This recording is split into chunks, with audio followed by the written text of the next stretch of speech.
নমস্কার বন্ধুরা, জয় শ্রীকৃষ্ণ। আসছে উত্থান একাদশী, দেবোত্থান একাদশী। হ্যাঁ বন্ধুরা, ভীষণ ভীষণ একটি গুরুত্বপূর্ণ দিন। 4 মাস স্বয়ং বিষ্ণু কৃষ্ণ শুয়েছিল কোথায়?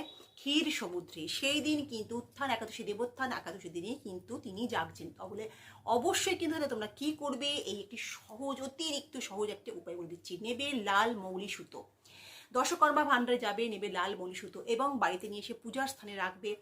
তুমি নিজে তৈরি করবে হলুদ জল। হলুদ কিন্তু বাজার থেকে কিনে নিয়ে আসবে না। তোমার ঠাকুর মন্দিরে যে হলুদ তুমি ব্যবহার করো সেই হলুদ দিয়ে ওই ধাগাটাতে হলুদ করবে। হলুদ সুতো কিনে নিয়ে আসবে না, লাল সুতো, মৌলি সুতো কিন্তু লাল বলেছি, নিয়ে হলুদ জল দিয়ে সেটাকে ভালো করে কিন্তু চুবিয়ে হলুদ করবে। তোমার বাড়িতে তুলসী গাছের তলায় যাবে, সেই দিন ভালো করে স্নানাদি করবে তুলসী গাছের তলায়, ঠিক তুলসী গাছের গোড়ায় ওই সুতোটা কিন্তু 3 বার বাঁধবে। বাঁধার সময় একটা মন্ত্র বলে দিচ্ছি, সেটা কিন্তু অবশ্যই বলবে 11 বার। কি বলবে? ওং নমো ভগবতে বাসুদেবায়, ওং নমো ভগবতে বাসুদেবায়, ওং নমো ভগবতে বাসুদেবায়।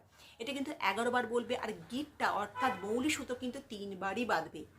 যদি দেখো তোমার বাড়ির তুলসী গাছ শুকিয়ে গেছে, খারাপ হয়ে গেছে, নষ্ট হয়ে গেছে, তাহলে কিন্তু করবে না। আগে ভালো করে স্প্রে করবে, ঠিকঠাক করবে গাছটাকে কিছুদিন আগে, তারপর কিন্তু এটা করবে। এই উপায়টা বন্ধুরা তোমরা করে দেখো, জীবনের যত রকম প্রবলেম কিন্তু সমস্ত চলে যাবে। কারণ শ্রীহরি বিষ্ণু 4 মাস নিদ্রায় থাকার পরে নিদ্রা থেকে সেদিকে কিন্তু জেগে উঠছেন। তো সমস্ত রকম যে শুভ কাজকর্ম, শুভ অনুষ্ঠান আবার শুরু হবে ওই দিন থেকে।